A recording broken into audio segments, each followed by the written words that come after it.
y'all? What's up? Welcome back to another episode of Truth Carpet. We are so happy to be in your ears. We thank you for listening in because who you listen to right now? Let out no, who you listening to? Not what. Okay. Who they listening to? They listening to Love Loud LLC with me, Monie, and my best friend. Yaski. Hey. You know the vibes. I knew we was gonna make it rhyme. Yes, of course. I am super excited. Why I'm so excited? I have no idea.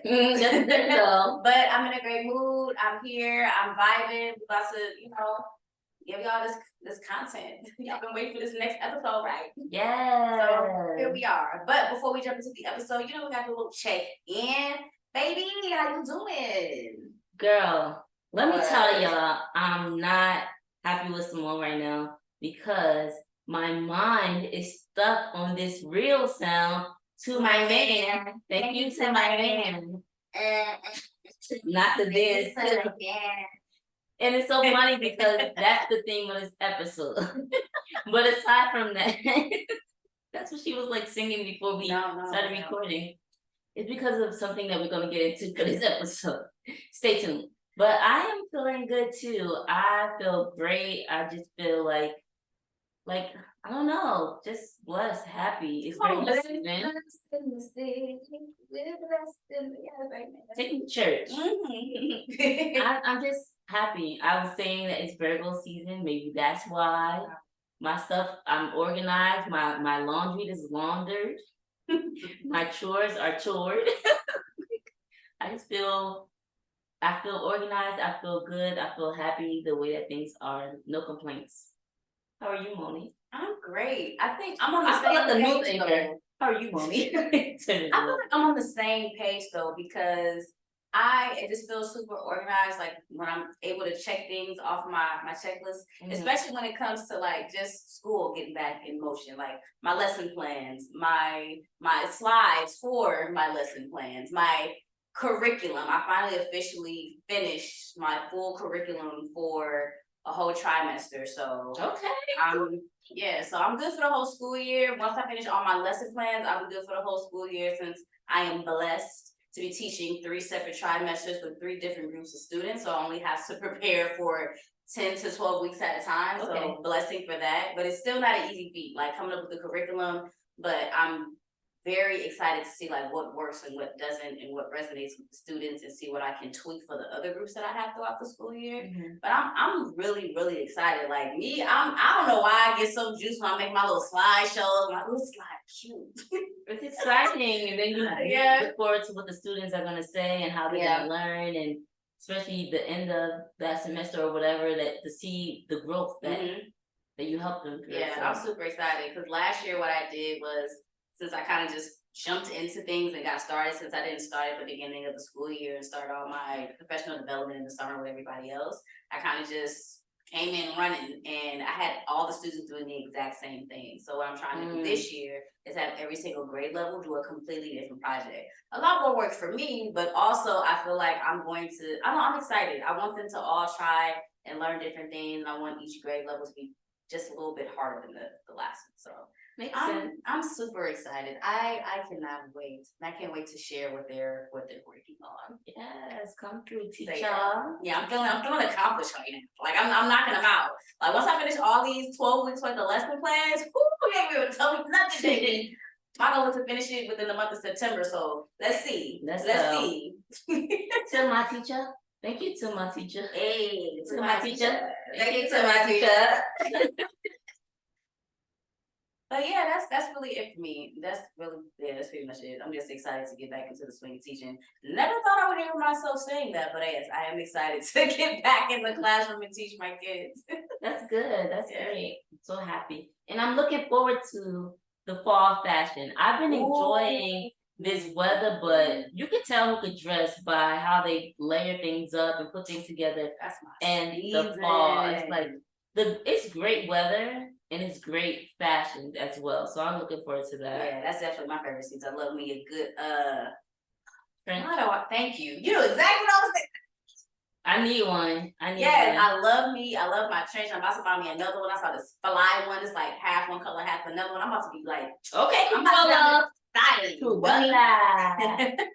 about to go here styling and profiling with my boots. Okay, with my little layered socks. I just love fall. Yeah. And it's gonna give me a new wig.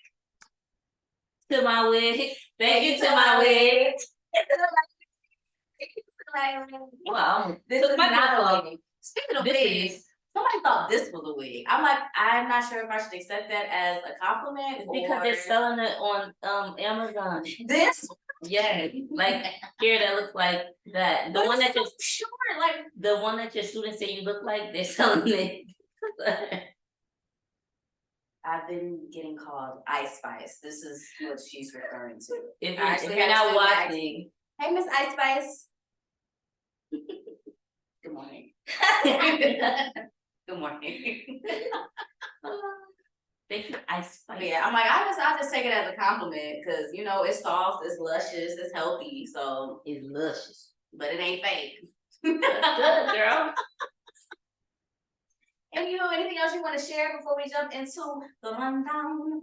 Nope, no, thank you. Beautiful. No, gracias.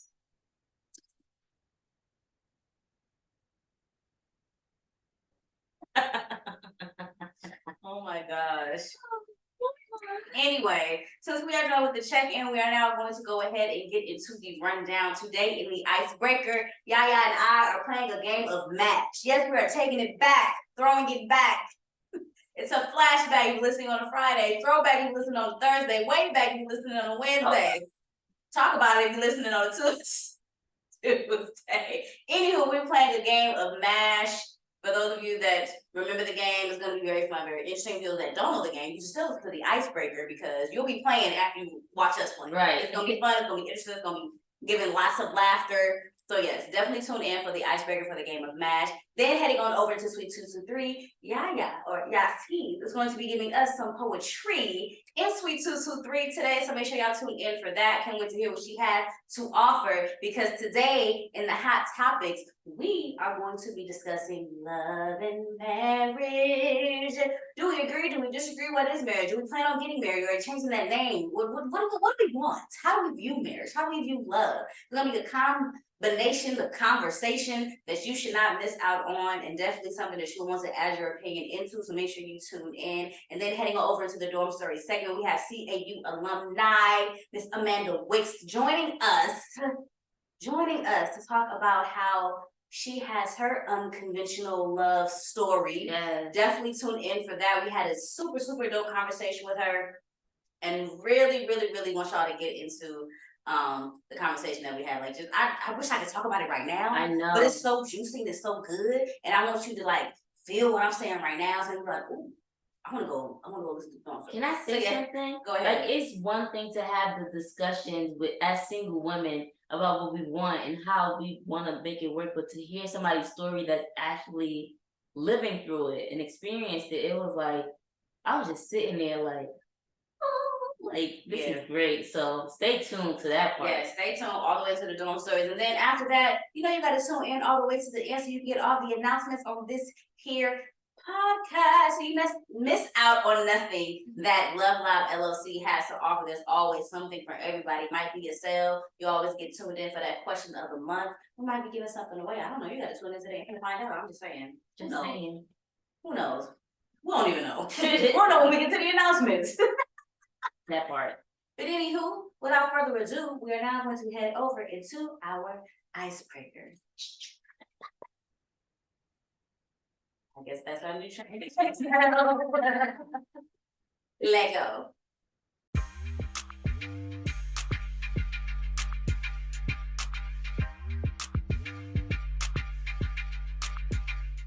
Hey y'all, we are in our icebreaker segment where Monie and I are going to play a game of M.A.S.H.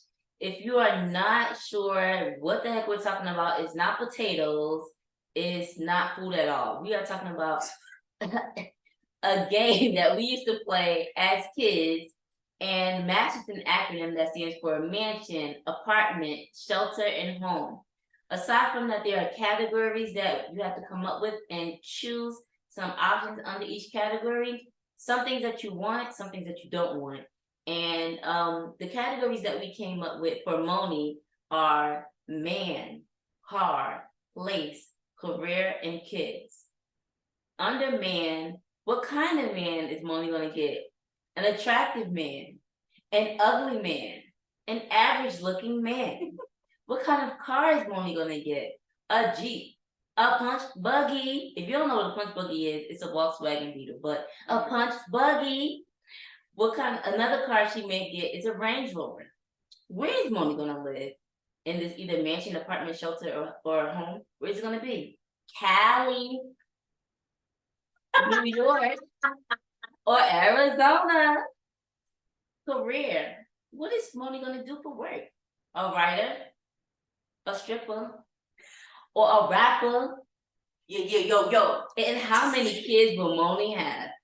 2, 8, or 3? She put the 8 on there. Yeah. So what we have to do is I want to make some swirlies, and Monie's gonna tell me when to stop. She can't like try to see what the number is gonna be. When to go. Oh, Callie. So that's gonna give me. I'm gonna count the little things on the swirly thing. Lines. She's gonna count the lines. The lines is the swirlies, and then that's gonna give me the magic number. I'll go through, so I have to go in order from the M.A.S.H, man, car, place, career, kids, all the way with that magic number, striking things out, and then we're gonna see how Monie's life is gonna be. All right, go ahead and swirl me up. Okay, swirl like the pearl. Here we go, yo. Please stop. Okay. 7. Lucky number 7, baby. Here we go. 1, 2, 3, 4, 5, 6, 7. 1, 2, 3, 4, 5, 6, 7. Dang. 1, 2, 3, 4, 5, 6, 7. 1, 2, 3, 4, 5, 6, 7. 1, 2, 3, 4, 5, 6, 7. 1, 2, 3, 4, 6, 7. 5, 6, 7. Okay. 1, 2, 3, 4, 5, 6, 7. 1, 2, 3, 4, 5, 6.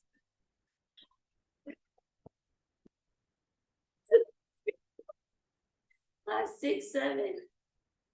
1, 2, 3, 4, 5, 6, 7. 1, 2, 3, 4, 5, 6, 7. Oh my God! 1, 7. Woo! This does not even make sense. All right. So my poor best friend is coming to live with me, and if you want to know where I'm going to be living, please tune into our YouTube channel under Bestie Activities, where we posted my math activity. So this is not just on Monie, but this is me too. We just posted mine to YouTube, so it's not gonna take forever.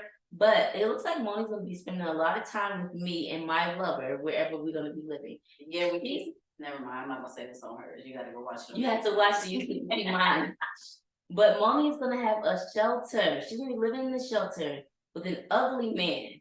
So this is her perspective. He might be a handsome man, but according to Monie, he's ugly.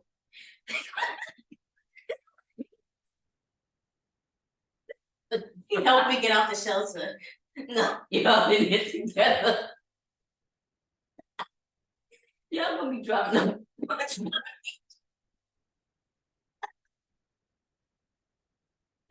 Can't do it. They came to hear what you're saying. Give me this. No. Monie.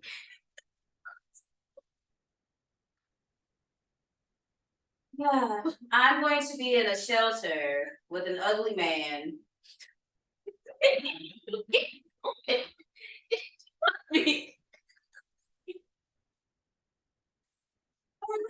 Okay. I'm going to. I'm gonna start crying. Okay.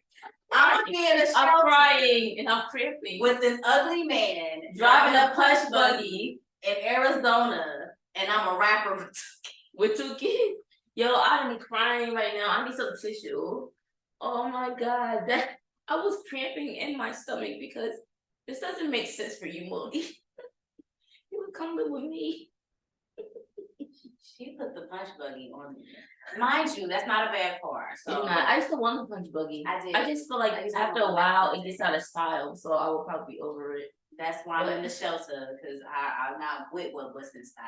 You know. Oh my god. Maybe your rapping career didn't take off yet.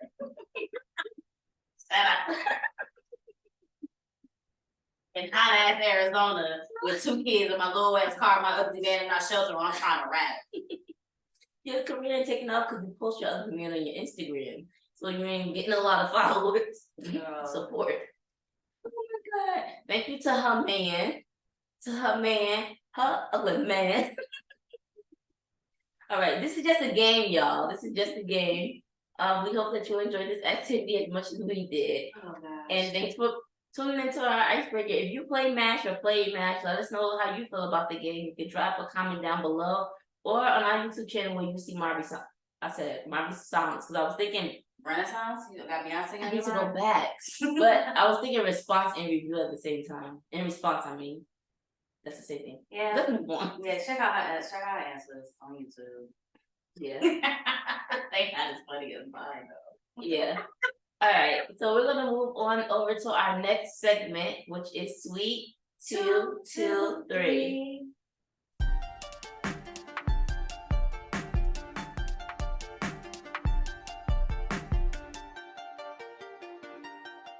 Hey y'all, we're now in our Sweet 223 segment where Yaya, I'm going to be sharing an original poem. And if you're new to our podcast, this is where we share poetry, Sweet 223. So I'm going to share an original piece that I wrote called Emptiness. Words can't express this emptiness I feel, this empty nest I'm in. Words that ears closed off to, words said that's too late to mend. What we had now voided, space overflowing with tears. Keeping exciting news of the day to myself because you aren't here to hear. Snuggling myself in my comforter because no longer do you lay beside me to do it in its place. Gosh, why can't this grieving process move with a little more haste? Angst fills my body, commanding the hairs on it to stand at attention. My nerves aware of what my lips, out of fear, failed to mention. I'm missing you, despite the hiccups, imperfections, or things that went awry. You grew to be my dearest friend, my person, my guy. I sit here, mind playing back memories, and it sucks not being able to reminisce with you anymore. Because once it was closed, we both decided to walk away from love's door. And that is emptiness, like a bird's nest, but yes, I'm saying there's some metaphors in there. Empty nest, love's door. Yeah, I'm love. Unique love. So before I get into it, you tell us about your story, backstory, all that good stuff. Yeah, so this is a poem that is the opposite of our podcast topic today, which is we're talking about marriage, but this is obviously, well, maybe not obvious, about a breakup, about going through separating from somebody that was a close friend of yours, no matter what, somebody that you had a tie to, and that you like feel this void now because that was your everyday person that you spoke with, that you clicked with over whether it was 6 months, a year, 2 years, however long that you had that relationship or that situation with, you don't have that person anymore. So you look over to that side of the bed, they're not there. You look forward to texting them or calling them, they're not there anymore. So it's just like, we both decided to walk away from this, but now I'm feeling the voids of the situation. Whether I want that relationship to be there or not, it's like, but my person is gone. Even though you're not my lover, you were my friend, and that's not there anymore. So just, the separation of a relationship. Yeah, definitely relatable. No matter how long that timeline might have been, the connection was still there. Mm-hmm. And then just trying to figure out, well, how do I move on from this? Like, well, maybe let me go ahead and take a step back real quick. Let me see if did we make a mistake? And then you realize, no, it was right for us to do this. But damn, now I'm in my feelings again. Let me try it one more time. Mm-hmm. Let's talk about it. Let's try to figure this out. actually, no, I'm officially ready to like be done with these feelings and try to work within myself to try to move on from whatever this is now, because it's not what it used to be. So definitely something that I can relate to, and I'm sure that our listeners can relate to it as well. Like if y'all ain't been through nothing yet, I'm not gonna put it on you to be through it one day, but it happens. Whether it's dating relationships, friendship, even some family relationships. Exactly. Like sometimes those bondages are torn, and it's just you have to either find a way to get back or find a way to move on, find a way to mend, find new ways to communicate, figure out what went wrong. Whether you want to restore that foundation, try to build something new, fill in those cracks. Who knows? It's based on situation, person to person, on how you navigate those feelings and what you want to do. But definitely relatable and all the way around in terms of like trying to just figure it out, especially within being in the emptiness, like being by yourself. Like you have to figure out some things on your own. So absolutely. Thanks for listening, y'all. Thank y'all for listening. If you like that poem or can relate or want to share any feedback, again, you can leave a review on this YouTube page or on our Spotify or whatever podcast platform you're listening to us on. Yeah, absolutely. And now that we are heading out of Suite 223, we're heading on over to the Café for Hot Topics. Ooh, there we go. See, I'm telling y'all, she be practicing. She be drinking hot tea. She like, yeah, because the other episode, there was something in my throat. I like need to clear. I need a cough drop ASAP. Rock. All right, let's get into this marriage combo. I'm excited to see what your answers are going to be. I was going to be. Okay, let's see.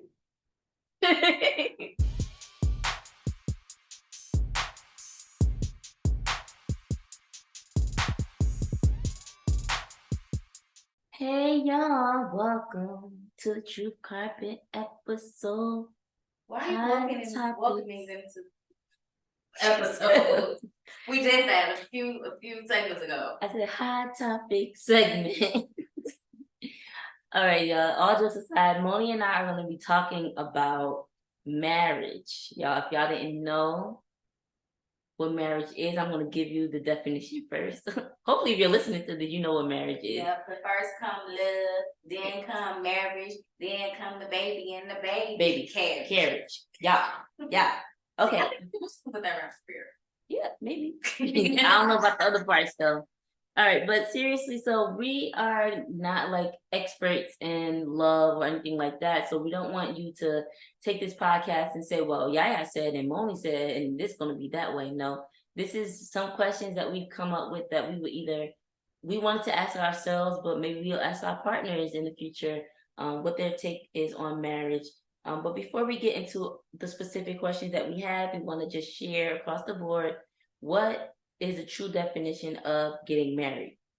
As defined by the internet, a commonly accepted and encompassing definition of marriage is a formal union and social and legal contract between two individuals that legally, economically, and emotionally unites their lives.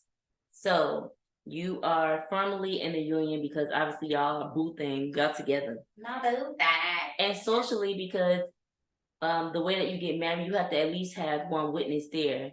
So that witness, if not anybody else, knows that you're married. But typically, like your friends, your family know that you have a union. And then living in America, legally, the nation recognizes that you're married because you have that marriage license. Okay, and then the other part that I want to share with you is a quote that I found off of elitesingles.com. There's a quote that says, even as a universal concept, today, marriage is refusing to be defined, but rather leaving an open door for each couple to make it their own. And in that, it can be seen as one of the ultimate expressions of love. So there's like this battle of like people feeling like they have to sign the contract, but feel like they don't want to sign the contract, or they have to do certain things a certain way, like live with the spouse, not live with the spouse before marriage, or the sex, like waiting and all that stuff, or sharing accounts, whatever. But based off of that quote, people, especially what is it, Generation X, like people that come after millennials, are deciding to do it their own way. So we want to jump into the discussion based off of some questions that we have and see what each other's answers are, because I'm excited to see what Monie has to say. Some of these, and I don't know the answer to them. Okay, so the first question: do you want to, or do you see yourself being in a committed relationship with one person for the rest of your life, according to the terms that you agree upon, or what makes you two happy? Can you ask the question one more time? Yes, I know. Very long question. Very. And I'm like, am I answering 2 questions or 1?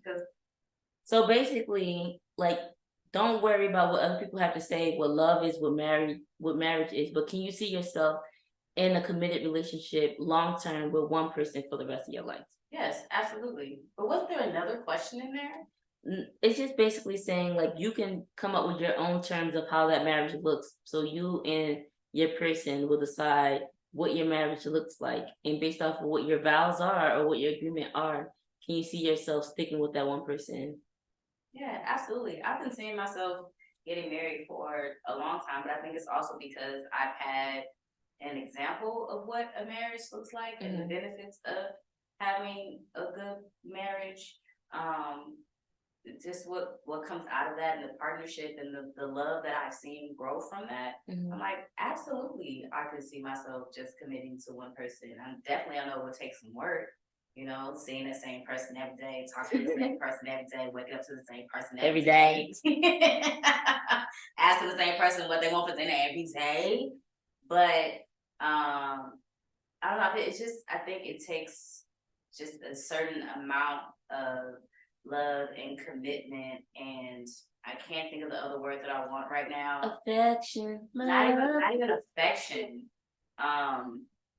It's just something in regards to mentality. I can't think of the word that I want, but just in regards to like knowing like this is my person, this is the person I'm going to be with for the rest of my life. I think there's something like really deep in that some people don't talk about, because some people don't marry for that being like their person in regards to so they say what, don't marry for love, but some people marry for financial reasons, some people marry for business reasons, some people marry because they have children, some people say love is a business, right? So yeah, but for me, I can most definitely see myself committing to someone for the rest of my life. Absolutely.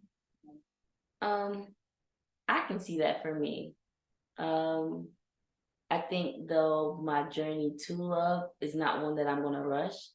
Even though when I was younger, like obviously middle school, when you pick out your wedding dress or say who your bridesmaids are gonna be, up until college too, like wanting that story of I didn't get the high school sweetheart, so maybe my college sweetheart, and we'll get married by 22 and have our kids. Like all that was drawn up, but now after experiencing life and seeing other people, how much it costs to live and how much it costs to raise a child, and like all those things that I have engulfed to understand what for me a marriage will look like or a family will look like.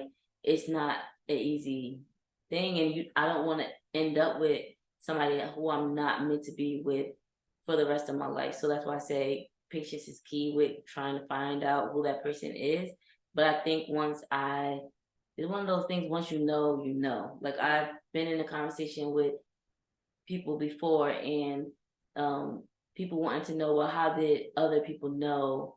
Like people who are married, how did they know when it was time? Or how did they know that they had the right person? And I too had that question before, like, but I genuinely believe when you know, you're going to know. Like there's not going to be any question. The same way that I felt when I had situationships or people that liked me, and I wondered if they liked me. But then I had an experience when I didn't have to question. I knew he liked me. I knew he cared about me. I knew he loved me. Like the same way for my friends too. Like I know that you guys care about me. I know that like you love me. I know that like if I called you, I know if I called my mom and she hear that certain tone in my voice, she's not gonna ask. Her only question is, "Where are you?" and she's running past her boss already. They already know what's up because one of the kids called. Like that's why she's leaving out. So the same thing with love is just that feeling that you have in your stomach. So, but I think the important part is according to our terms because nobody's story of love looks the same. Nobody's household looks the same. Nothing is the same. It's the same. So it's based off of what we sit down and say we want for each other or how our relationship is built that is going to look for us. And can we agree to this, or can we agree that throughout time things are going to change? Can we come together and have a discussion that you want to go do whatever it is, you want to go to the bar at night when you used to not do that? Like, can you talk with me first before we do that? So that's just an example, but I can't see for me spending forever with one person. Yeah, like even in the same breath, how you say when you know, it goes both ways. You know, when it's gonna work. Yeah. And when you know, it ain't gonna work. But you still try to make it work anyway. Like a lot of people don't know this, but I've been engaged before, so yes, I can see myself going that route again. But I think also what I learned from that experience is that in that situation, I tried to force something to work, like force something to grow. Like we both loved each other, but we both were not ready for what we were trying to commit to. Yeah. And everything happens for a reason. And I thank God that at first I didn't want to, but because of the way things turned out the way that they did. But now I'm able to look back on it like I am grateful for the experience that I went through to gain a better understanding of what I want, what I deserve, and just understanding my own process when it comes to dating and truly like understanding a person through their seasons before trying to just go ahead and make that commitment. But I was young. I was young. I was engaged at what, 21, 22? 21, 22? I think I was 21. I got engaged at 21. Yeah. Yeah. So baby mo. We ain't feel like baby. We didn't think we were babies. Everyone was like, "Oh my gosh, you ready?" And I was like, "Yeah." And I will never forget. I had someone ask me like, "Are you happy?" And I was like, "Yeah." And I look back on it and I was like, now that I really think about it, I wasn't. But I think I was just telling people that I was because that's how I wanted to feel. That's relatable too. Like I've never been engaged, but I've experienced relationships that I wanted to.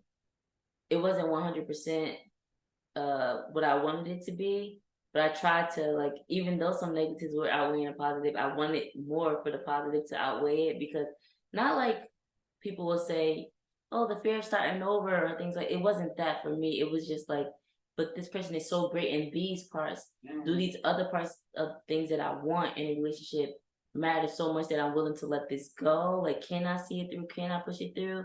And then I would have questions. Like, I remember one person that I dated, a nuthead, that I was like, I can't see a baby him running around. Like I did not want. I was like, no, he's just passing. Yeah, like I can't see, like a miniature him would be hell for me, and then I could see him taking me to court and making my life hell for that kid too. Like it would be a battle for the rest of my life. So I couldn't see that. And then the first love that I had, I was like, dang, is this really it? Like, will I end up in a relationship, in this relationship, in marriage, and then wondering what it would have been like with somebody else? Or is this it? Like, am I settling? And I've dealt with that in another relationship too. Like, I feel like I'm settling. Like, is it okay that I'm not getting these other needs met? Like, do these positive strengths of this relationship or this person, is it strong enough to, like, for me to let go of those other things that I want? And like you said, that gut instinct is telling you something, whether you listen to it or not. It's telling you something. When you know, you know. When you know, you know. So do you see yourself living with your partner prior to marriage? And this question comes up because some people may have religious reasons of why you get married first and then you move into the house or same space as your partner. But what do you think? I would say stay with often, not necessarily like live in, split the rent. That's just how I feel right now. So no shared contract of like lease or anything, but you have your own space. He has his own space, or they have their own space, right? And then y'all take turns, like like you might be at my place sometimes. I might be at his place sometimes. Maybe me at his more often than him at mine. But you know, he got some stuff over at my place, I got some stuff over at his, just enough to make us feel comfortable where we know, like, I'm going to work from your place tonight, you know? Like, just, but not enough, because at the same time, I feel like just going through that growth process and understanding the person, I still want enough space for me to, like, get away. Not necessarily break up, but I just want to, like, have my space by myself. It's giving Carrie Bradshaw with the apartment with Big had the other place, but she still in her apartment. Yeah, I feel like, because even not 100%, I feel like I have considered it. I have considered it in the past, like, yeah, why not live together? But at the same time, if it don't work out, now I'm stuck with having to find my another place. I gotta move out, you know, something like that. Like, or he gotta move. Right, that's what I'm saying. Like, somebody gotta go. We both can't stay here no more. We're not about to be exes turn roommates. That ain't gonna be my situation. So that's the type of thing I've been thinking about. Like, I could do it, but like, if it doesn't work out or something happens and it comes to a point where, like, we want to be separated, like, we don't necessarily have to find our own places. We already have our own places to have our space to think and really dive into what we want to do. And then come back together later. Like, I want that space to think, opposed to, like, when you married, like, there, like, I would hope, like, at some point, like, you would grow and you would build, you would have a house, and you would, you know, have, like, a space that you could go to, like, eventually, like, you grow to that. But like, once you go to marriage, there ain't no quick out. There is no quick out. So I want to make sure I have that space to, like, just navigate my own thoughts and feelings in a totally different space that I'm comfortable in. Yeah, there are so many people out there who have gone through being together for a couple months and then married and then they live together forever. There have been so many people who have gone through experiences where they were in a relationship with each other 5 years, 10 years, 15 years, and then they end up separated. So the timeline is what I'm getting to is you never know when in that relationship things are going to split if they do split. So my answer first, like when I'm thinking about it, was okay, maybe after 2 years, we'll move in together and see how things go. But I think my answer relates to yours. I've been not living with a man or anything like that for 30 something years. I'm counting since I came out the womb. And I think that would be a huge transition. And I want that transition to be experienced with that only person that's going to be, which is God willing, my husband. But I will say, economically, we live in a hard, things are hard out here. Yeah, tell me. And so what I've come to the conclusion is, I think that if I do live with my partner before marriage, then this is somebody I'm considering being with. Like, there may be an engagement on my ring on my finger and a wedding date planned by the time I'm moving in with that person, or getting our first apartment together. Because I do want to, like, when it gets to that point, this is our first house together, not like this is my house. No shade to anybody who did it this way, but this is Yaya's story. Or the story I like. Like, we live, we move from our separate spaces, whether it's I have a condo or an apartment and he has his thing, but the first home that we live in together is shared, like our first house or our first apartment together. And maybe we'll have it the first few months or whatever we have to live and move into the other person will live separately. I know couples who they live in the same house and they have separate bedrooms. There are couples that out there, he has an apartment, she has an apartment, they have their separate apartments. Yeah. Like, not everybody cohabitates together. So there are different types of couples that make it work. It's gonna be up to, like, I can be sitting here and saying this all the stuff on the episode, and then a year later I'm with somebody and I'm saying something different. Like, right, absolutely. It's up to that period too. Yeah, because there's long distance relationships too, and like some people are moving all the way across the country. Something happens, and then like, you gonna stay there, you gonna go back to where you were. Like, there's so many different situations, so many different type of things, scenarios that can happen. But I think it's important to just, if you know what you want, just to be all in. You know, I think partially for me, yes, I can be all in, but there's also a part of me that's just like, sure if I'm ready to be all in just yet. Yeah. One foot in, one foot out. One foot in, I'm like double dutching, like Yeah. because I've known of so many different situations, not to necessarily compare, but I've also had my own story of what I've been through. And trying my best not to take like whatever current situation I'm in and compare it to something that I've been through in the past so that I can successfully move forward so I can truly understand if this is something that I want or that I don't want. Mm-hmm. Like just forget, like of course you're still gonna have like certain things that you have held on to, so like I never want that to happen to me ever again, but not going into it assuming that that's what that person is going to do to you, you know? So yeah, there's certain different types of reservations. I'm sure people have their own going into new relationships, but you know, at some point you gotta be all in. My thing is I like my own space. Yeah. And I was such the girl that was like, traditionally, this is supposed to happen, blah, blah, blah. But then I'm not a virgin anymore, so that's out the window.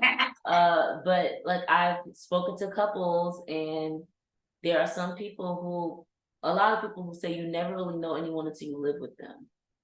And I like believe that because I know like with my past relationship, my room sometimes would look a mess, but when I knew that he was coming over, my room was clean. And then and when it wasn't, like there's been times where wasn't planning for him to come over, but I needed him to come over. But I was like, you can't stay because my room is crazy.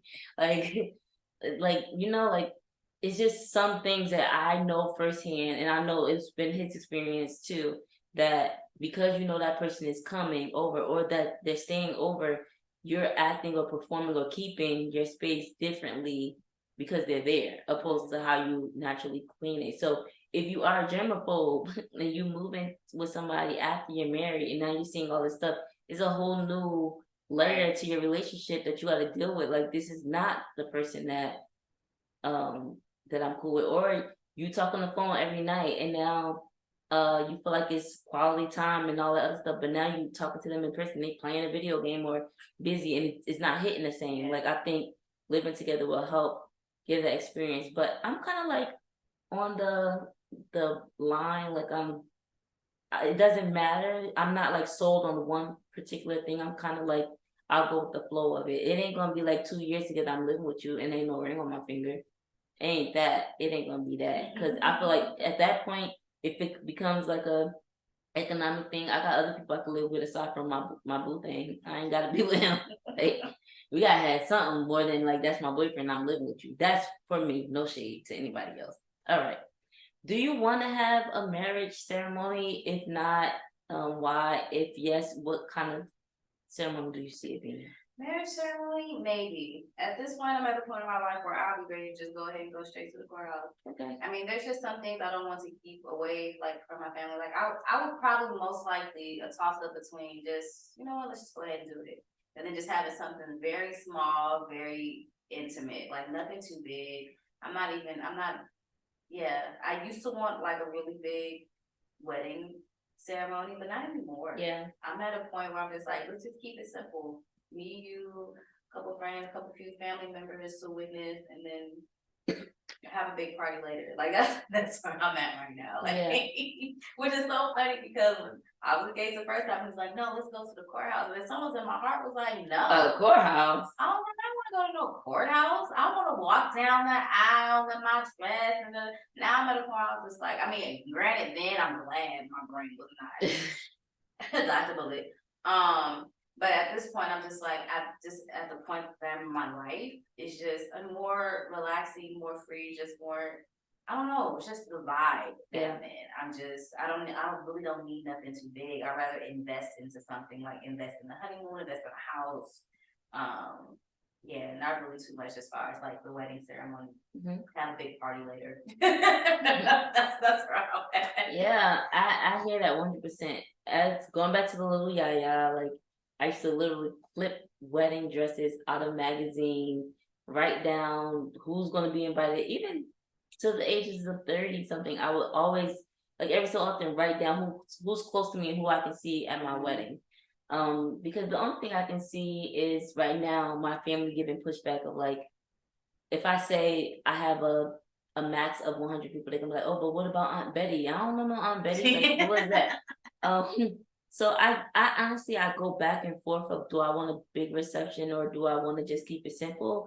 Because my only thing is, like, I may have that regret, like, oh, I never got to wear the wedding dress that I want to wear, or I never got to have a big party. My last big party was my sweet 16, and like, I would like to see like all the people that I love in the room celebrating my love. But the thing is, I love my money. Like, I love money, and like, I'm going to be spending all my money to have this wedding. And granted, the rule of thumb for weddings is you should cover the plate, like whatever your plate is. So if you think the couple paid $150 per person, then that's how much money you put in the envelope. So I'm having like a equal break here. Like, what's the point of it? The wedding dresses now cost like $4,000 for like the kind that I would want. So like, it's just like, basically it's a lot of money that's going into these weddings to then start your new love relationship with debt, most likely. So my idea, if I have a reception, I would like to get married at our first home together. So buy the house. Granted, hopefully it will be like a nice big size house that could at least house 50 people, not inside, in the backyard. Where we can have our wedding at. I think that would be one. We're having a housewarming and a wedding simultaneously. And then also like filling it with love and people who are close and know us and can celebrate our love together. We're not starting off on debt from house and wedding. It's like, we're having this party and function at our house. If it doesn't happen that way, then I would go to the queer house and just have like a small gathering with family and friends afterwards, or our first anniversary or something like that later. Because I agree with you. Like, why not take that money and put it into the honeymoon, or why not take that money and put it into the house, or why not? Like, I just don't want to say we had this big old party one day that costs. Because I heard on the radio the other day, it's a minimum now $30,000 for basic. Basic. Yeah.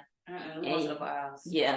So I'm okay with the courthouse, have something in the backyard. Yeah. I mean, I'm technically you got to put down that much, but still, like, come on. And the positive thing too is we have creative people in our lives, so I can see my mom getting the decorations, making the balloon arches, all that stuff. Like, I just want to celebrate my love with my person. Exactly, same.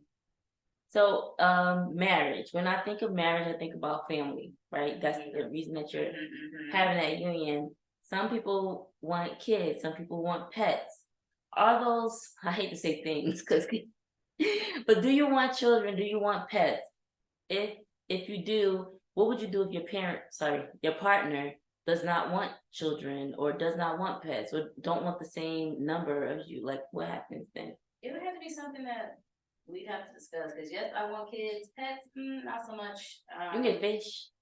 Maybe I had fish. They died. Yeah. It was just goldfish. The goldfish died. But yeah, I don't know. Yes, I want kids. I want at least two. I don't want my child to be by themselves, like minimum of two. But I feel like before we even got to the point of like marriage, I would know whether or not we are on the same page of what it is about kids. Like, wanting kids and not wanting kids are two totally different things. Yeah. Like, now the number, like, that's something we can discuss. We can figure it out down the line. We might have one, but like, that's it. We change our mind. Baby turn 4. Oh, I don't want the baby to be lonely. Okay, we try one more. Like, something like that. Like, we figure it out down the line. But like, complete straight flat out no. I'm not sure if I can wait around for you to change your mind. Yeah. But if it's a case of like something where my partner is not able to have kids, I'm also open to adopt. Whether I have a child and want a second child, I'm open to adopting. That's always something that I said that I've wanted to do. I'm glad your mind went through, because I didn't want to go like through the specifics here, because I think I was going to ask you, do you see yourself having an open discussion with your partner when it comes to time? Hopefully, before marriage, but when it comes about that time, like, learn if they're open to the different options: adoption, foster, in vitro, like whatever the different systems that you can have children, or are they stuck on like, no, it has to be the traditional way. Because I think a lot of couples break up because of that, or marriages end because of, okay, well, I always wanted to adopt, well, we never had that conversation before, or I'm open to, the different systems that they have now, ways to have kids. Well, I ain't paying for that. Like, I think it's important to have those different discussions. Yeah, what was I watching? They was dating and he was ready to get married, and then he found out she didn't want to have kids. She was like, I want to marry you too. I love you, but I'm not. We know the show. I'm not changing my mind on that. Yes, it was Suits. I'm not changing my mind on, like, she was a strictly like no. Hard no. Hard no. And then when he finally decided that he wanted to go back to her, she's like, well, what about the kids? He was like, we don't have to worry about that. She's like, no, I don't. You're not true to yourself. Yeah, you're not being true to yourself as far as like how you were before. Now all of a sudden you don't want to have kids. Right, something's off. Yeah, something was off. So I was like, yeah, I can't see myself being with someone that does not want to have kids at all. Mm-hmm. Now I can also say in the same breath that I'm not sure how long I would stick around with someone that's unsure of having kids. Like, they may start unsure and then it's like, I don't know, either you unsure at some point, then it turns into a yes or a no. Like, how long can you be unsure? Like, how long are we gonna juggle this idea of probably having kids? So it's like, we're gonna have to start at some point. Clock is ticking, boo boo. Clock is literally ticking over here. I want children. I want a maximum of 2, but if God gives me more, I'm not gonna, it's a blessing, I think, to have children. What comes along with that is money. Oh yeah. So I prayerfully, when I have children, it's when I'm in a financial state. Me and my partner are in a financial state where we can afford to have them, because I don't want to have children and I'm not able to provide for them. So that's the only hiccup. But if life was running well, then I would be so happy to have a boy and a girl. Because I want to see what a girl is going to look like, and I want to see what a boy is going to look like. But I also always say that if I just have one, that's a blessing, because if you know me, my biggest fear is pregnancy, because a lot of things unfortunately can go wrong with pregnancy. And then some people are not able to carry or able to have, or a lot of different things. So I just say, like, if God gives me one child, I'll be happy with that. I'm scared to push. I'm scared for a C-section. I'm like, is there another way it could come out? Yeah. I mean, a surrogate, but that's a lot of money. At least $35,000. Like, is there no new scientific way of, like, just never? Can you imagine a man being pregnant? No, that would be weird, because it's not the norm. Like, where does it come from? I guess they got to get a C-section. No, I've actually seen that before, but it was, they used to. Well, that's transgender though. But I mean, like, a cisgendered man. Like, what if the world worked that way? We wouldn't know, because it would be normal. Right. But I can't see it in my head. I cannot. Well, it's either you pushing the baby out, or you get a C-section, or you get a surrogate. You gotta sit. That's a lot of money. Oh, I might be pushing. We need to play that in the delivery room. Some people probably did. Okay, pets. I'm neither for or against. Like, it ain't gonna be no cat. If you know me, you know I don't like cats. Cats be chill though. Cats do their own thing. You Simone, gotta make sure you put the food out. Simone, you know me. I do not want a cat. Cats be chilling. No. They protect the house. They don't make a lot of noise. Like, I don't like that. I don't like the noise. Nothing. I don't like when they heat and they rub against you and they tail be sticking up. No. I don't want it. If I get a pet, I would like a dog. A little cute dog. It could be a little pug. It could be a little the little one that look like a teddy bear. Something cute. I don't want no 300-pound dog or a 160-pound dog. Like, if it eat as much as me or more than me, I don't want. That's another bill. Like, they gotta have pet insurance. Right, you gotta take all that other the stuff. doctor, the medication, all kind of stuff. I'm not sure if he wants a pet. That's his pet. I'm not in charge. You walk, but then you want to grow a relationship with that pet. Eventually, by that time, y'all living together. But it's gonna start out his pet, because we're gonna have a contract on that pet. Like, okay, you said this was your pet. What's gonna happen if you're not feeling well? Because I'm not getting up at 4:30 in the morning to walk him. It's not a cat. Stop. No, yeah, that's fine. A crying dog. All right, let's switch to the next one. When is it appropriate? So this is before marriage or after, whatever. Sometime in your relationship, when do you think it's appropriate to discuss finances, salaries, or earnings with your partner? Before you get married. When? I mean, before we even get engaged, I feel like that conversation would be like you. Yeah, I think before engagement, like I mean, you gonna take me on without knowing my debt? I mean, that's what you love right there. Yeah. You gonna be a part of this. I don't know how much. That's somebody that got no financial. Either you don't have any financial literacy, you don't have any financial care, like you make money, right? You ain't got no financial burden. Or you're irresponsible, right? Which is a concern. That is a concern. I think way before engagement, like that. I think that's just the talk that come up like as you're growing in a relationship.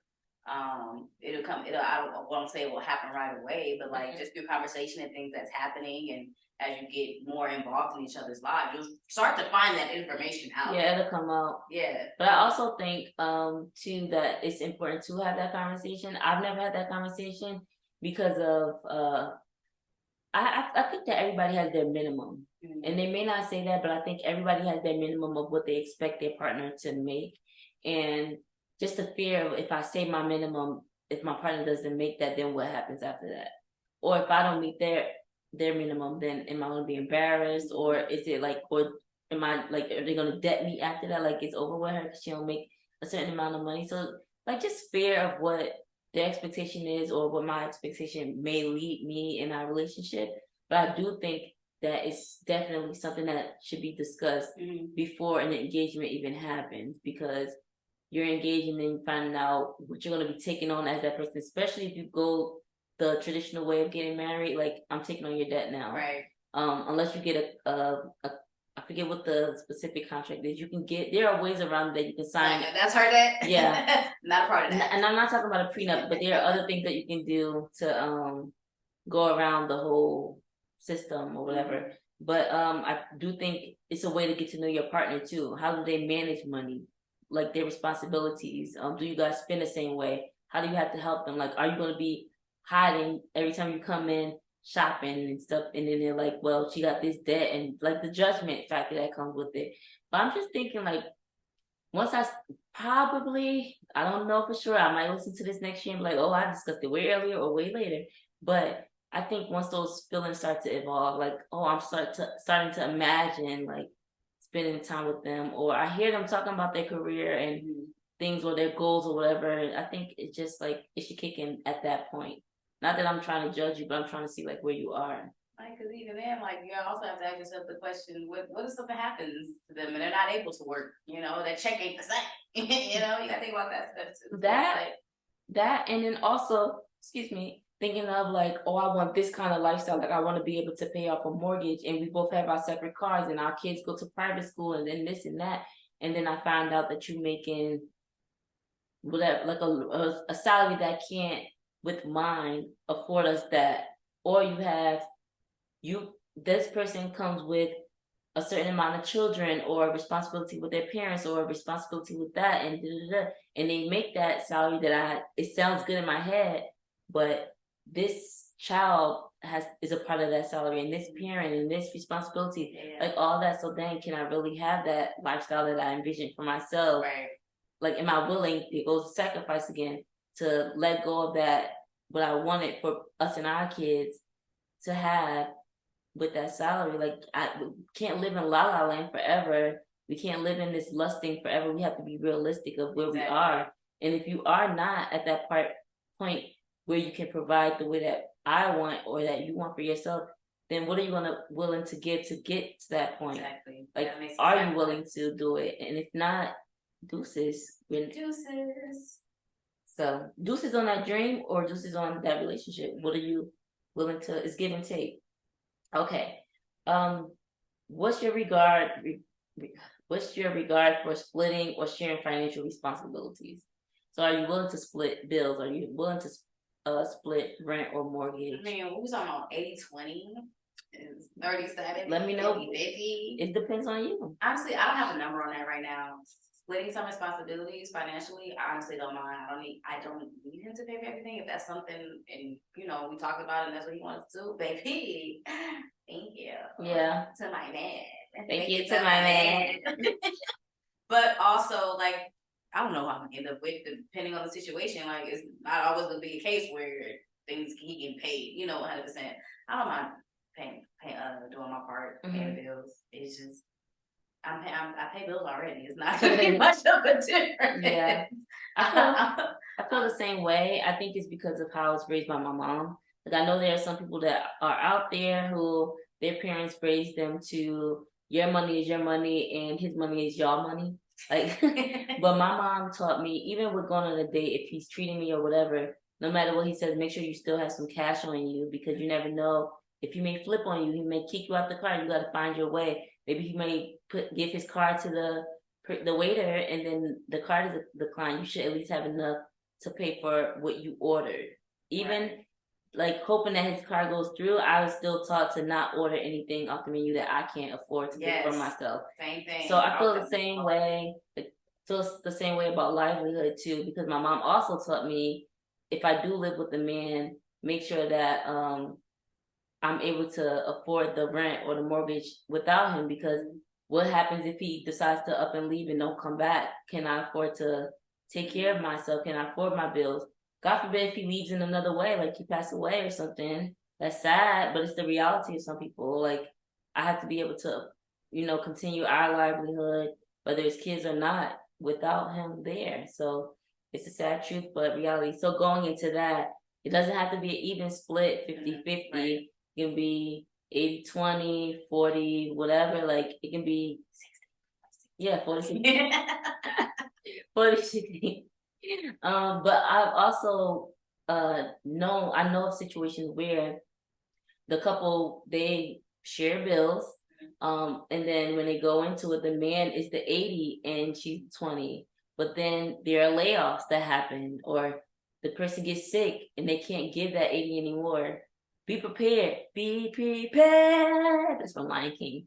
To put the bill, like it's not always gonna, because some people think that like he always take care of it. Like, what do you bring to the table? Can you be that balance being for that person? So I have to also know, like, okay, it's not gonna always be that he's paying more. Sometimes I may have to push up and give more. I gotta take care of my man who's been taking care of me. Right.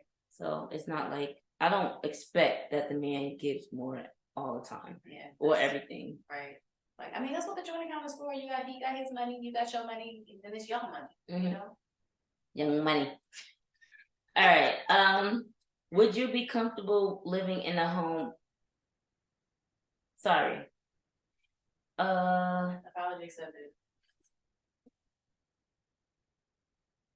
I'm gonna skip this one. How do you choose where to live? So if you are living in New York and your person lives in Philly, or if you're living in both in New York but you had a job that says that you gotta go to Texas, like how do you decide where you're gonna live? That's hard. That's a really hard one, but it also depends on the job. Like whose job is able to relocate is one thing. But then also two, it's just are we willing to do the long distance thing for a minute until we figure it out? Yeah. Because depending on the situation, if I'm able to move my job, if I visit enough times, I'm like, yeah, I can see myself moving here, and then I'll do it. But I definitely have a fear of like if something does happen like that, like what if I don't like the area or like that state or that city that my person is in? Like that would be a really big issue for me. Like I love you, but I don't love this place. Yeah. Yeah, that would be a really hard one for me. I would opt for long distance initially, and then we'd have to figure it out exactly how we want to continue navigating the relationship without being in the same place. And I feel like it's only so long we'd be able to be long distance. Yeah, I agree. And somebody gonna have to go somewhere. Hopefully he comes to me. Yeah. my answer is only based off of marriage, because I cannot see myself moving for somebody who's not like I can see my life being spent with this person. Like it has to be like yeah, this is it. Like I feel like this is it. So if it's not that, then this is not a discussion. But if we're married or engaged, then I would like it to be an option, not like, babe, I have to move to Texas by this time. Because with my career comes a license, and that license goes to the state. So I have to know what those state regulations are. Can I find a job there? Do I like the environment? Like, forget, can I find a job there? Are you giving me enough time to scout this place the way that that job is scouting you? Like, can we go there to visit, spend a week there, get an Airbnb, see what it would be like to live there, or how much time is that job giving you? Can we like play around with it first? Is that your only option? Is the main thing too. Like, can I work remote? Like, it's just so many things that will come into discussion before that moves happens. But I do feel like at that point, engagement and marriage, it will come off as, okay, do you have enough? Are they offering enough for the pay to sustain our livelihood? Do we have enough in savings to go? Because I think I'm a Bonnie to the Clyde. Like, I'm a ride with my man. So if he has to go, then we gotta go. It's not a I at that moment anymore. It's we. Or like you said, you go first. I'll get this stuff together, and then I'll meet you there, kind of thing. Like, we'll work together. But I think, like, we'll have to weigh out the options at that point. Like, what flexibility do you have? How much are they offering? Like, how much is going to affect or impact our lives? If we got kids and my mom was babysitting, then we got to think about that too. So yeah, you might be getting $10,000, well, $5,000 more on a check, but then that's taken out from childcare. So does it really matter? Like, okay, we're moving to this place, but the mortgage is way much more than it costs here. Does it, is it balancing out? There's no point to move. Why are we moving? Is this going to be a career jump for you in the next 2 to 5 years? Like, it's a lot that goes into it. So it's not like an easy, I'm going to follow my man wherever he goes. He's going to follow me wherever I go, but it has to be a discussion. All right, so it's an us thing now. Yeah. We in this together. Yes. Okay, so my last question is, are you open to the idea of having your partner's parents reside in the same space as you and your partner, whether it's an apartment or a house? Can you see yourself having your in-laws live with you? Because they need assistance, or they just need a place to live? The because is up to you, baby girl. Maybe they reach that age and you don't want to send them to a elderly home, or they can't find a home to live with, or they're scared to live by themselves. And it may depend how long. And then wearing depends. Yeah. How long are we talking? Like, the duration of the stay? How well do I get along with your in-laws, parents, their parents, vice versa? All that has to be factored in. Like, the reasoning behind them having to come stay, how long they will need to stay.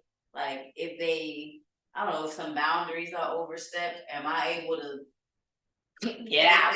Like, kick them out like Will Smith, like, dad. I would hope and pray that in a situation like that, it's not a situation where I don't get along with the in-law. Like, an ideal situation's not always like that, but I would not have an issue with it. But then it's also like, is it like mental health issues? Is it something like they need like in-home care? And is that something that we're paying for? It's just like, how much care do they need? Or is it just like a small period of time where they need a place to stay? Or are they just coming to visit and they intend on leaving? No, it's not a visit. This is literally they're living under the same lease or the same mortgage as you. Yeah. No visits. I would be open to it, but definitely dependent upon the relationship that I have, because everybody's parents are different. Right. It'll be a matter of discussing duration, needs. As long as no boundaries are crossed, it should be fine. It should be fine, but don't overstep, mom. Yeah, Papa, don't. I want to pull from the word that you use, duration. For me, it matters how long we were together first before your parents or my parents move in. I want to at least, like, people talk a lot about, I want to be with my person such amount of time before we have kids. I want to enjoy the marriage. So for me, I want to enjoy my marriage and live with my man and explore and do things together in our home as a couple before we allow anybody else to live in our space. I feel like if I'm only with my partner 1 or 2 years and then their parent or my parent or whoever is in our space, we didn't really get to live much together as a couple before, I hate to say this word, but before our space was invaded. And because then with that, whether I like my in-laws or not, I can see so many challenges coming with that. Like they want to eat from our meal too. Like it might be fun sometimes, but all the time. Or like I come from work and they in the living room and I was looking forward to being in the living room space. Like it's just so many things, whether it's the I part or the we part of our relationship or our home being interrupted. Like they gotta get a ride to bingo. Now I gotta stop something, you know, like Not get a ride to yeah, bingo. there's so many things like that go into it. Or Or they supposed to have their own groceries and they eating ours. Like it's just so many things. But there's a positive to it too, right? Like if we have kids, maybe they in home nanny or they're helping in that way. But I'm trying to think like I don't want it to be like a knock on wood that it's not like a medical reason or something like that that they live on it with us. But if it is that, it goes to our finances too, or their insurance too. Like hopefully they can have a health home aide come to the home and care for them. I don't want to change diapers. I don't want to, be that assistant too, because I hopefully will have my own career too. So how am I going to be able to juggle my career and taking care of them? But the major, major, major part for me is space. It cannot be a 2-bedroom apartment. Oh no, I'm thinking house and they got their own wing. Yes, it cannot be like a 3-bedroom home. It has to be like I always think about my great grandma's house. She has 7 bedrooms in her home. Like it has, and the bedrooms were big. We were just talking about bedrooms the other day. Like the bedrooms were a nice size, so nice that when me and my mom lived there, my mom had her full size bed and I had a bed, and there was still space in the bedroom. Oh, wow. So like it has to be like that, or like you said, a wing, or you know how they show those best friend houses on Instagram with the like it has to be that 2 houses connected. Yeah, or that show, I forgot what the name of the show was, where there was a I forget the proper name, but like you drive onto the land and like I have a house, then my parents have a house, and not their other kids have a house. Like all the family lives on this same plot of land. I forget the proper word, y'all. Excuse me, y'all probably hearing it like y'all. Yeah, it's this, but I can't hear y'all. But yeah, like I need to have my own space. It can't be like we sharing one bathroom. They need their own bathroom. It would be perfect if they had their own kitchen, even if it's I don't want to share a bathroom with him. Yeah, like even if it's we have our house and then my mom, like there's a grandma estate in the back, like not a garage, but like I forget what it's called, but en suite, something like that. But it's like a smaller version of the big house. Yeah. Or even if it's smaller like that, we ain't got it like that. Okay, we turn our basement into an apartment for my mom or something like that. Something cute for herself to have. So it's not like she has her own interest. So it's still her own home, but it's under our mortgage kind of situation. Yeah, absolutely. I think my mom and Papa are doing something like that. I'll be there. I'm gonna be there. But yes, the own separate interests, all that stuff. Okay, so I don't have any other questions.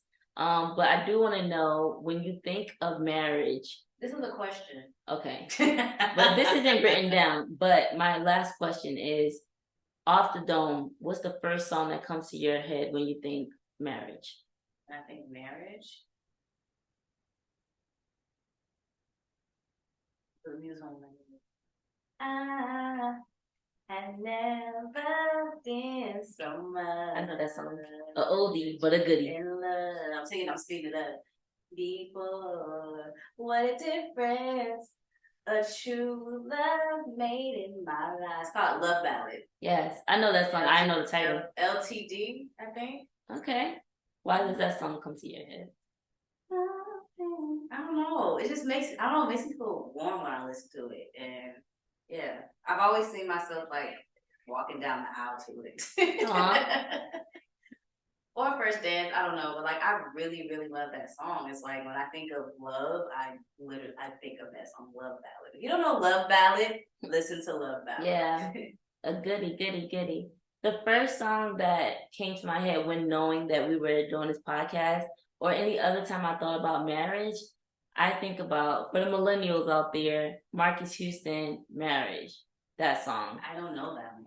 Marriage don't change, nothing but your name, unless it's real love, the sunshine in the rain, for better or for worse, girl, this is not a game. Marriage don't change, nothing but your name. And then throughout the song, he goes through like, I know your parents want to see you walk down the aisle. I know you want this. I know you want that. But marriage, like, is more than just the ceremony. It's more than changing your name. It's not a game. Like, it has to be love through thick and thin, like all these things. So I think it's a perfect fitting for me to understand. Because at first, like at that age when that song came out, I was like, like he's just trying to get out the marriage, girl. Like, don't listen to him. But now I understand, like, it's not about the small things or the cute things. It's like through thick and thin, like we have our foundation set. We love each other no matter what. We're gonna stick this thing through. It's not just about signing a license or taking cute pictures. It's more than that. So I always think about that. Like, it used to be meet me at the altar in your white dress, but now we might as well do it. But now I think about that song. So I just want to know what your song was. Dang, I can't get the song out of my head. Well, that's good. Girl, you feel warm and fuzzy while you go to sleep. And that, my friends, is the end of our Hot Topic segment. We hope that you enjoyed it. If you want to respond down on our YouTube page or anywhere, you can let us know what your thoughts are. Yes, absolutely. And with that being said, we are now going to head on over into our dorm story segment. You don't want to miss out on this. Really good content, really good information. Explosion. Explosive.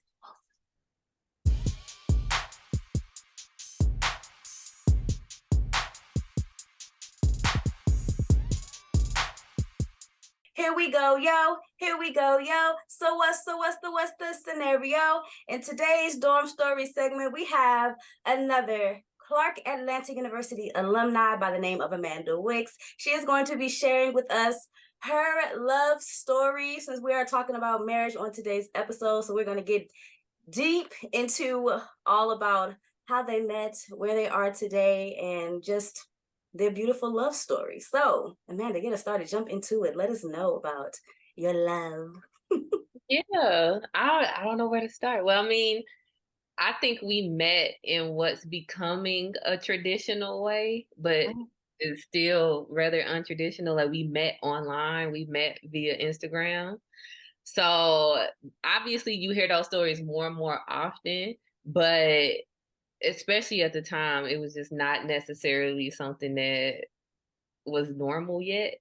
And even my now husband was like, "This is crazy." He always tripped. He probably still trips off the fact that we met on Instagram. Like, how did that seemingly like small interaction become something so huge that changed the trajectory of our lives? Was it like a slide in the DM situation? It wasn't. Okay. It was so he's a creative, and wait, let me backtrack. Apparently I shared a picture that then got shared somewhere else on a different page, on like a hair page. Okay. And he followed the hair page and then saw my picture on that page and started following me. And I started following him back because he's a creative, and I'm gonna follow you if you Black and you make art, period. Okay. And so we had been following each other for months. I don't truly know how long it had been, but at some point he posted a picture in a shirt that I liked. And so I was like, where you get that shirt from?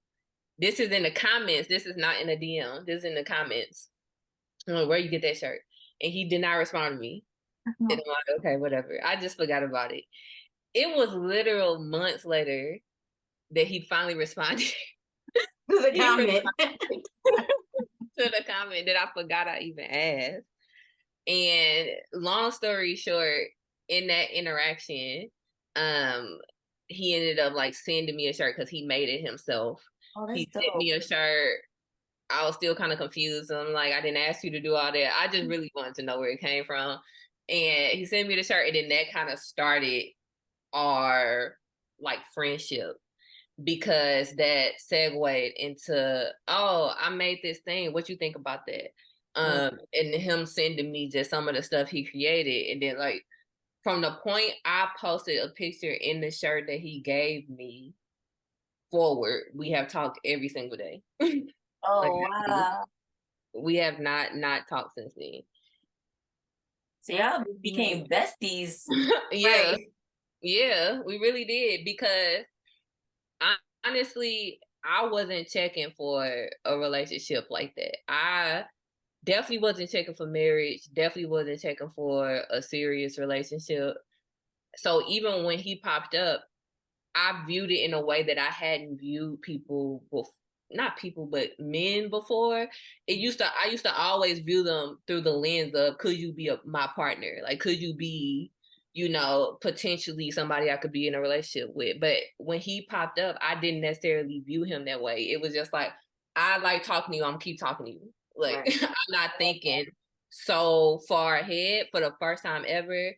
Don't fully know how I got there, why I was there at that moment, but that's where I was. And so it took a minute for me, at least, to even start viewing him through that lens, because I just wasn't thinking that way. And we were in two different cities anyway, so it's kind of easy to keep that little piece of separation there. But eventually that just didn't work no more. And that just obviously took a turn. So from that initial interaction, how long ago was that? That was in, I think I left the comment like late 2017. Oh wow. And he responded in 2018, at the top of 2018. And by between, I don't know, like February 2018 and like September-ish of that same year, we had already decided that we was gonna just be together indefinitely. Wow. Yeah, it was dramatic, especially for people that just wasn't thinking that way up to that point. Like it kind of shocked me, but we really were just going with the flow, and that's where the flow led us naturally. Yeah, and you said the word naturally, and that was just resonated in my head too, because I find that a lot of times when people are searching or like desperate or yearning for something, it's a lot of force put into it. It's a lot of, we got to do this by this date, or we got to do this by this mark, and you didn't have that pressure from your own internalization of it, or social media or society or anything. You just went with the flow because of how it started. Yeah, and honestly, I guess something that shaped how I approached that situation was the fact that with someone who I had previously been with for years, um, I felt like I didn't pour into that relationship because I was always waiting on something, some sort of validation before I felt okay giving it certain things. Like before I felt okay, before I felt comfortable gifting you this thing that I just because, or before I felt comfortable just showcasing you, like wherever, it was always like, you got to give me something first. And I think that contributed to the downfall of their relationship, because both of us was doing the same thing. We were both like, well, I don't know how you feel, so I'm just not gonna do it. I don't know. So I withheld so much that was to my detriment. It was for the sake of protecting myself in my head, but that's what led to the disaster, so to speak. And so in retrospect, I could see that very clearly, of course. And so I was just like, I'm just gonna do what I feel like doing. If I feel like talking to you every day, I'm gonna talk to you every day. If I feel like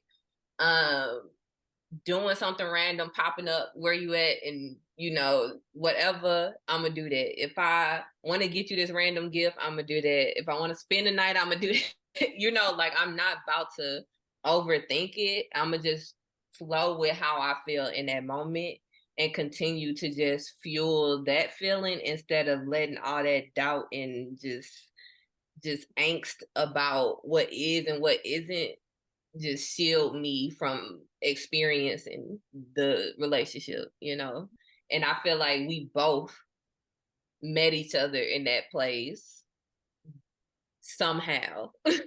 That wasn't like through conversation. That's just how it was. Right, because I'm thinking, I was like, so how was the transition? Like, we friends, we talk every day, and I was like, we together? It was like that kind of like. You're exactly right.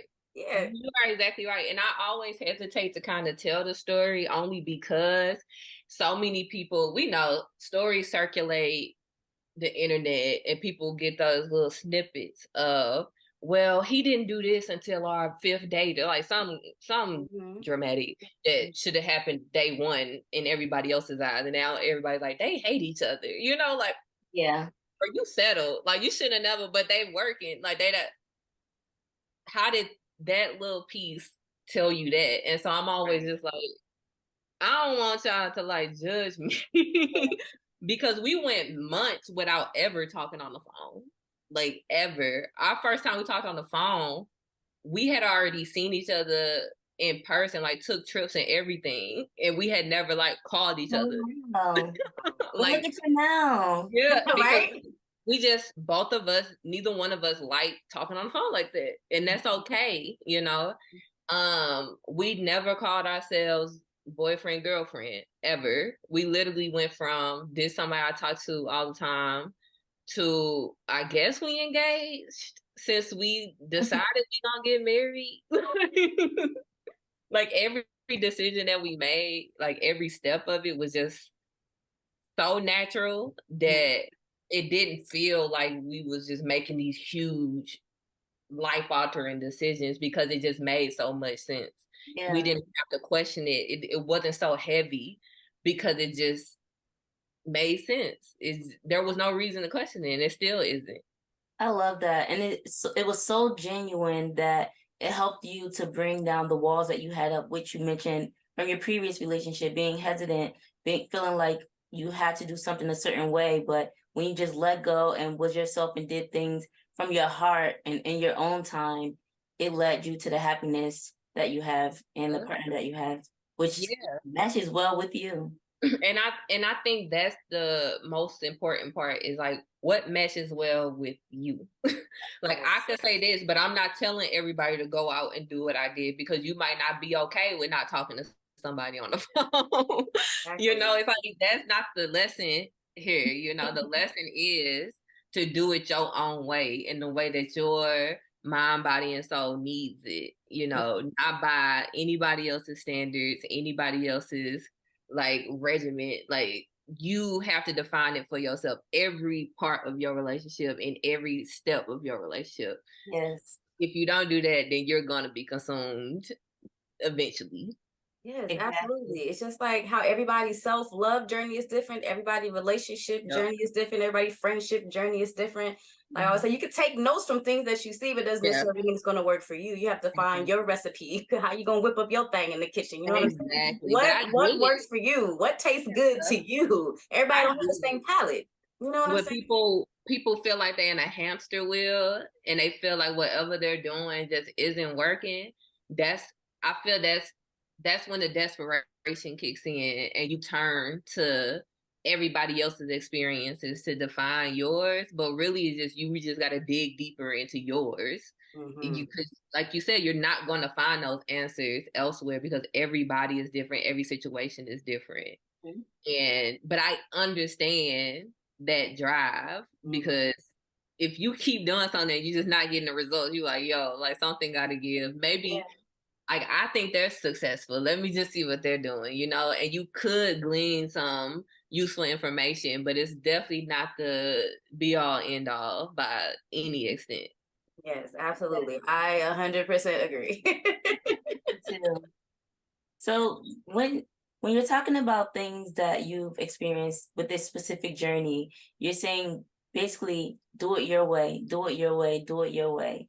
And immediately the picture of you two on a basketball court when you announced, I don't know if it was the engagement or the wedding, but when you announced it, I remember just being like, yes, like it's not a traditional way. You did it your own way. It matched who you were with the sneakers, with the outfit, just chill vibes.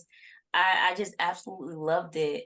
The but is the pressure that you mentioned from other people. So a lot of times my debacle is I want an intimate wedding. But then I think about my family gonna be like, well, we need this person and that person and this and that and da-da-da-da. Like it's their wedding, but it's my wedding. So this is another reason why I felt like it's important to have you here because you were getting such positive feedback from that. And we want to know, how did you come about choosing to get married the way that you did? Mhm. Well, interestingly, growing up, I always wanted a wedding. Like I always saw myself walking down the aisle to Jesse Powell's "You." It sticks with me to this day. I envisioned like, oh, the dancer will come out here, and it's like, then that's when it's gonna transition into, like stupid stuff. Like I don't even. I was consumed. I consumed a crazy amount of like music videos, like R&B. I'm a hopeless romantic, so like all of that fueled that thought process coming up. But the older I got, the more I realized about myself as far as hosting things. Like I'm just like, I don't like hosting things. It stresses me out. It's not fun at all. I don't really mind the planning, but the more I got into my creative bag, the more I realized how stressful even that is, because you just want things to be right. You want it to be creative. You want people to have fun, like all this other stuff. And so the more I thought about having a wedding, the more it just sounded like the worst decision I could possibly make in my life. Like, honestly, it was just like, I can't fathom putting that effort into that. I know I would run myself into the ground, just understanding who I am at that moment. And he never thought about it, period. So he just was indifferent, really. So we were both just like, we just gonna elope. It started with, okay, we just go to a courthouse, and evolved into, let's just have our friend or his friend get ordained so we could just do it anywhere, anytime we want. And it's so easy to get ordained, and it's so easy, it's silly that that somebody has to be there. Like, it's just, anybody could do it. Like, be for real. So anyway, so that's what we did. Like his friend got ordained, and we literally got married in our living room. Oh, Honestly, once you go get the marriage license, you really married right then, for real, for real. yeah, that's it. You have made the decision in front of the government already. Really, it's just they just give you a little time to think it over and then sign it officially. Like that's all that is. Like, are you sure? Okay, yeah, you still sure? Okay, sign it. Like that's what you're doing. And so,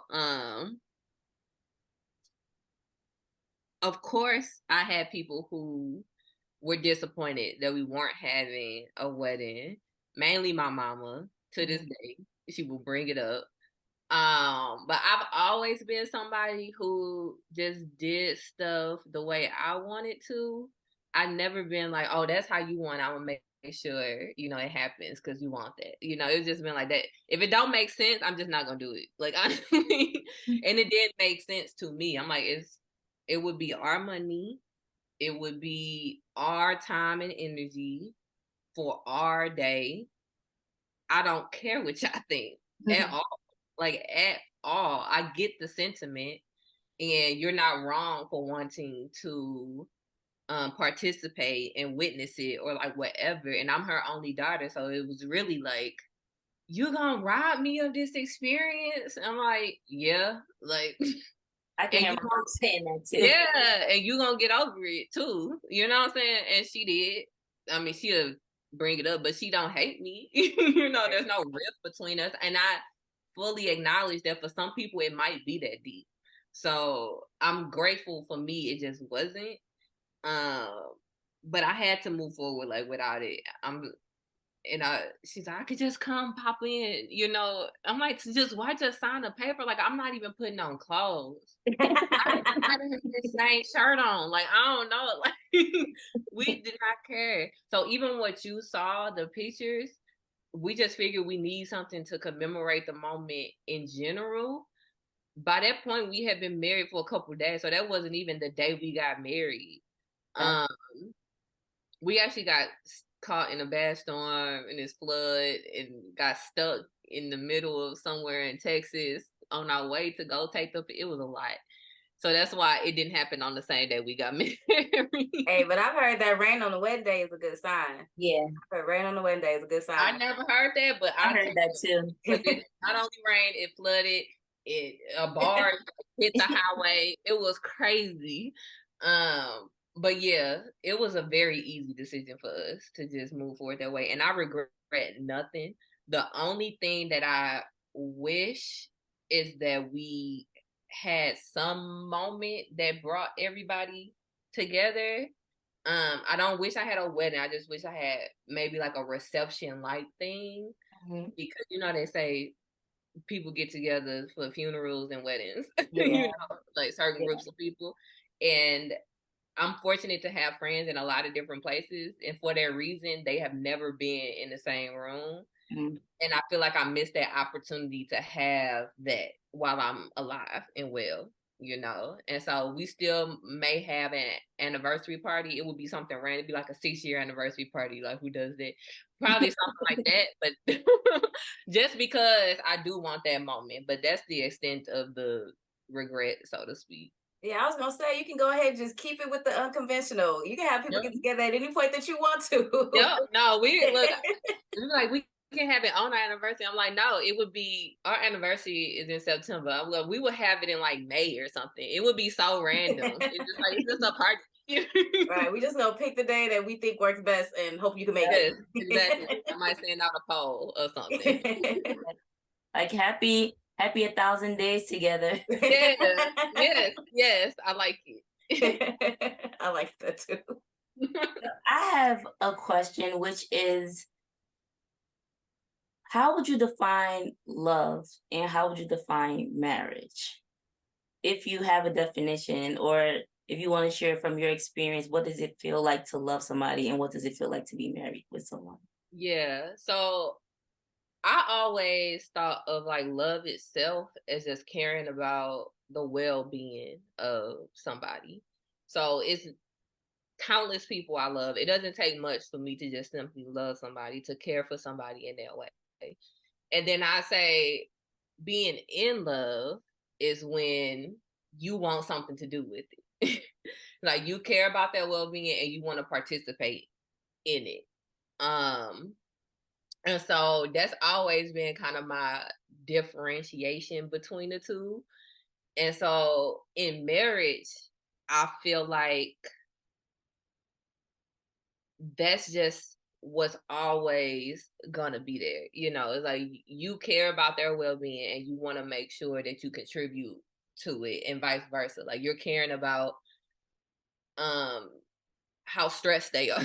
You know, like you care about the making sure that the things that they need are done, and not in a way of like service, but you just want to, you know, when you care about somebody that deeply, it's not a thought.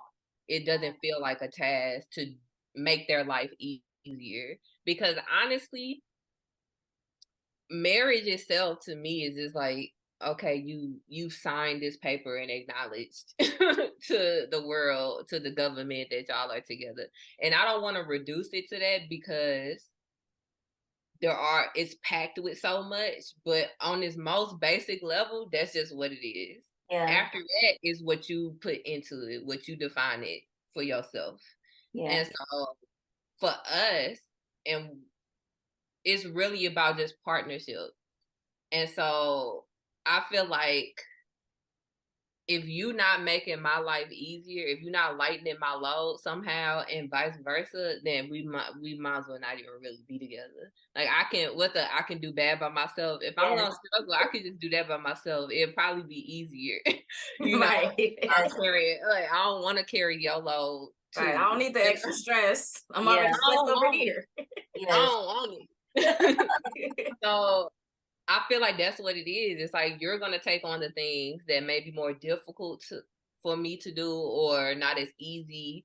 Like he's gonna take the car up to the shop, not because I'm not capable, because I've done it for myself before, but because I don't like doing it. I just don't like it.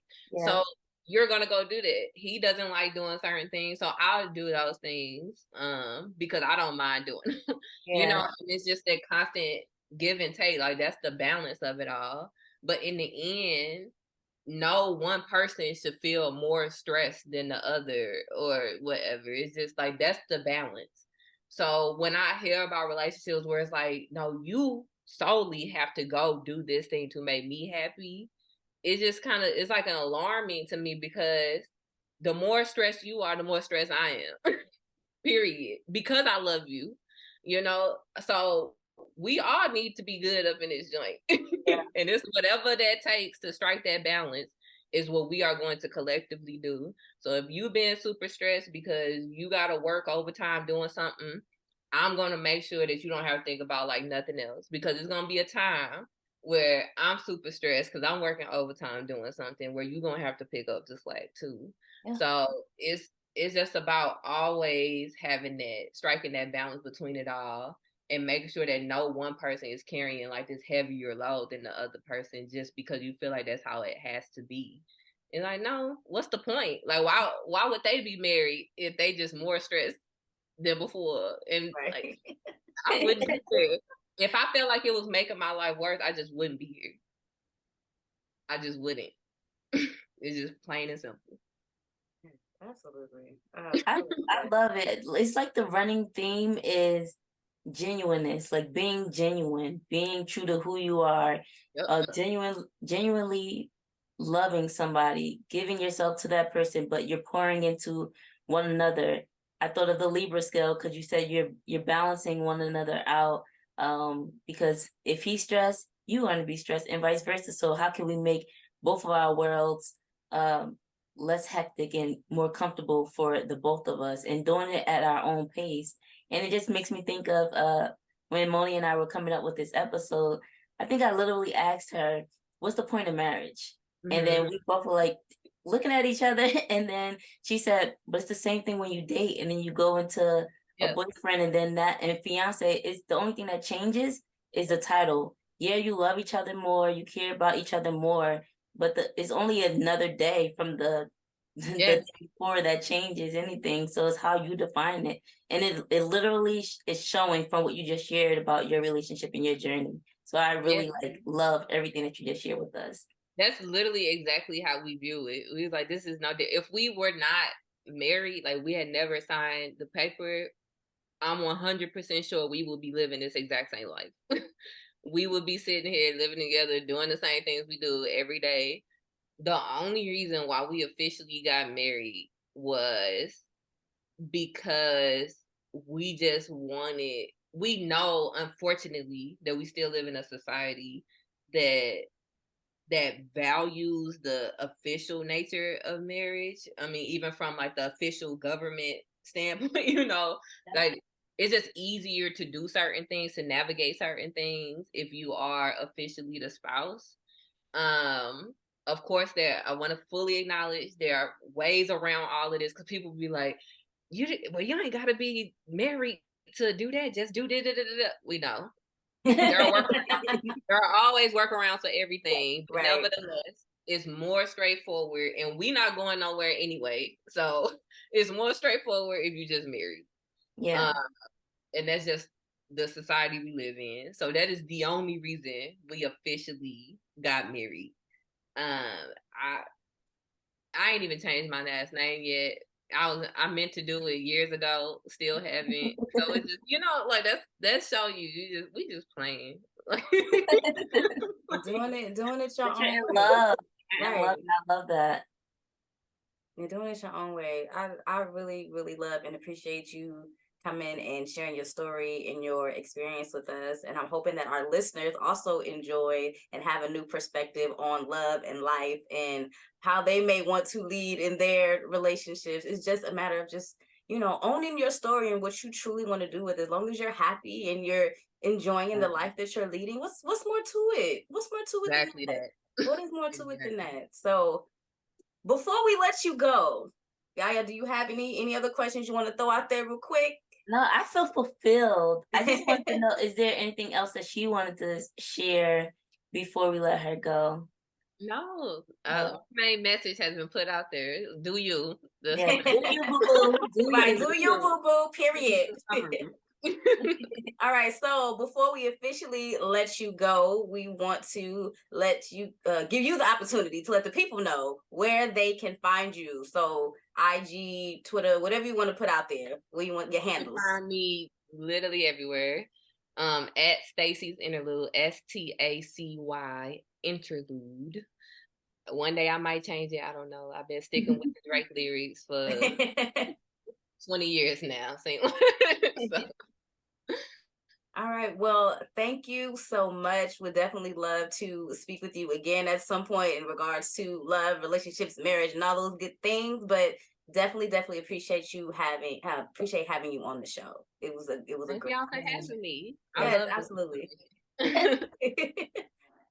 It's time for announcements. It's time for announcements. It's time for announcements. It's time for announcements. And it's time for me to go back to the gym. You got the auntie I'm arms. looking at my arm, and you can just tell, child, I ain't been there in a minute. I mean, it's still, it's still a muscle there, but it's not as musty. Oh my God. Muscular. Oh my God. As it used to be. Oh my gosh. Anyway, let me just go ahead and jump into these announcements for today. So, first and foremost, we have to thank Amanda for coming through in the Dorm Story segment. Thank you so much for sharing your story, your experience, talking about your love. It was so beautiful to hear, especially some of the similarities that you had to the things that me and Yaya shared in our Hot Topic segment. It was just, I loved it. I love to have you back on for another conversation in regards to marriage and love and relationships. It was a really, really, really dope conversation. I really hope that you all as listeners got something out of that conversation and are willing to just go your own route and your own path when it comes to your love, relationships, marriage, whatever you plan to do with your life. Just take your own route, tell your own story, write your own chapters, okay? Yes. Absolutely. Yes, and we are now in September. We are? Yes, one of the greatest months of the year. And our question of the month is, what's a talent you wish you had? So, let us know a talent, something that you don't have, but maybe you wish you could cartwheel, maybe you wish you knew how to swim, maybe you wish you knew how to sing opera. I didn't think that was opera. It gotta be higher and break glass. But let us, I'm not gonna try. Let us know in the comments on our Instagram page as well as our YouTube channel what a talent you wish you had is. And of course, mine and Monie's response will be posted on our YouTube channel as well. That's true. YouTube channel. All right, and the month of September, if you didn't know, now you're about to find out, it is Friendship Month. Yes. So what that means, take your friend out on a date. Your friends go out and do something that you haven't done before. Go out to brunch, go bowling, skating, go get your hair done, go shopping, do something. Stop. It's cute. Go do something with your friends, plan an outing with your girls or your guys, Or both. Right. Do something, have fun in honor of Friendship Month. Maybe surprise your friends with some small gestures, some gifts, some cards. Just throwing some ideas out there. Yes. And September 13th is Positive Thinking Day. So whether it's for yourself, maybe you can do some meditation. Oh, that's perfect timing. Some meditation, some journaling. Think positive. Set some positive affirmations for yourself. Send a positive affirmation or video to your friend. Maybe they're in a funky mood. Maybe they don't know that is Positive Thinking Day. So be a positive light to one another. And then the next day on September 14th is Live Creative Day. It is a day for you to jump into your creative bag, maybe even do something you've never done before, from painting to sculpting to drawing, going back to journaling, writing a story, just doing something creative.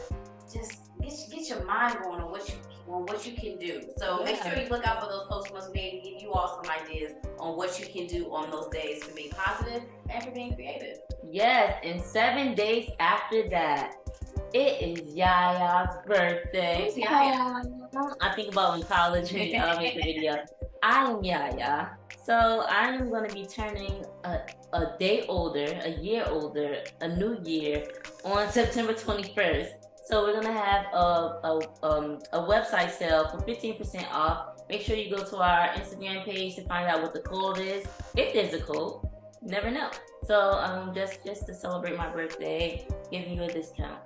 Yes, absolutely. And last announcement, but not least, please make sure you kindly leave us a review in whichever form you choose, whether that be a DM, comment on Instagram, YouTube, Twitter, because we on there too. Yes. We're going to use it more often, but we on there too.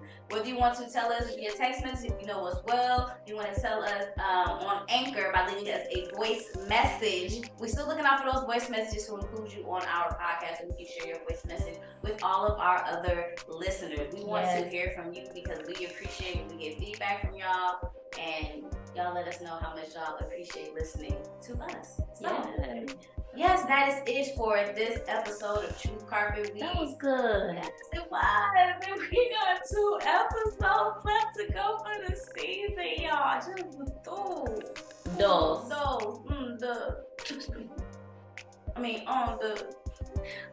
under the sea. Okay, y'all. So thank you for listening to another episode of True Carpet with Monie and Yaya. We'll be back in your ears in 2 weeks. Dang, 2 weeks, 2 more episodes. Wow. Stay black. Stay proud.